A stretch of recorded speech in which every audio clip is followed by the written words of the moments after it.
162.1 million globally. Here now is film critic and member of Critic Choice Association, Sheraz Farooqi.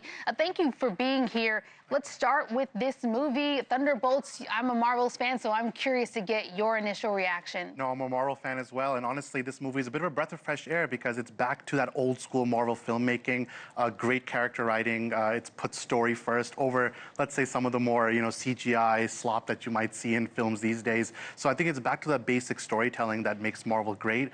Whether it does well at the box office, I'm not sure it's going to be in the top Marvel, their top 10, but I do think it's going to do well this year. I think it's kind of reigniting. It's been a couple years since I've seen a really strong, good Marvel movie. I'm thinking, Endgame as the last one that really had me in the theaters. Surprise.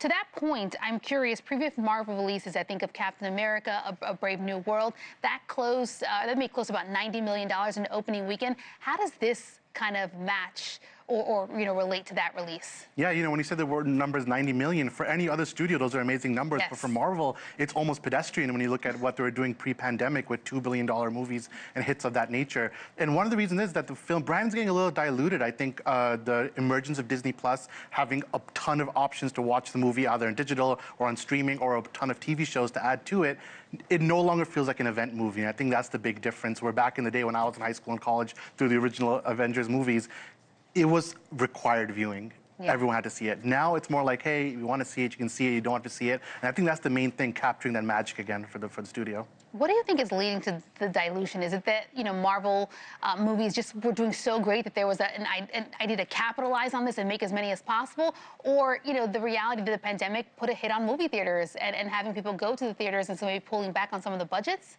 Yeah, it's a mix of both. I think the emergence of Disney Plus means that Marvel is putting out 2 to 3 new series per year.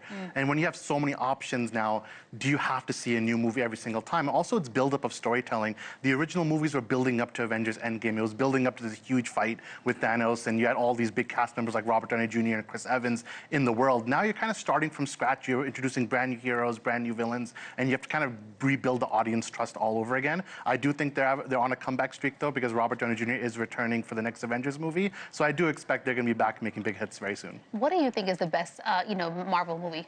For me, I think Avengers Infinity War is definitely my favorite, but I think Black Panther is an incredible movie, Ryan Coogler, and of course Winter Soldier from the Russo brothers is always a fan favorite and is one of mine as well. Every time I think about Black Panther, I remember being in the movie theaters and the chills that I got at certain moments with everyone there.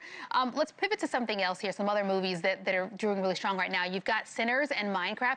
That's also doing strong in the box office right now. I think Sinners, that's only dropped about 5% since its opening week, which is really unique for a horror movie. What does that say about the summer movie trends? Yeah, well, Sinners, it's my favorite film of the year. I think it's just an incredible singular vision by Ryan Coogler and just a must-watch movie. And the reason it's doing so well, in fact, it being the best performing movie since the pandemic for an original film, that's an incredible stat line. And I think when you trust the filmmaker to put a great vision out there, you're going to get a result like that. And I think the trend moving forward is, make great movies that have a strong vision, make a movie with strong cast, and try to appeal to as wide of an audience as possible, and you're going to do well.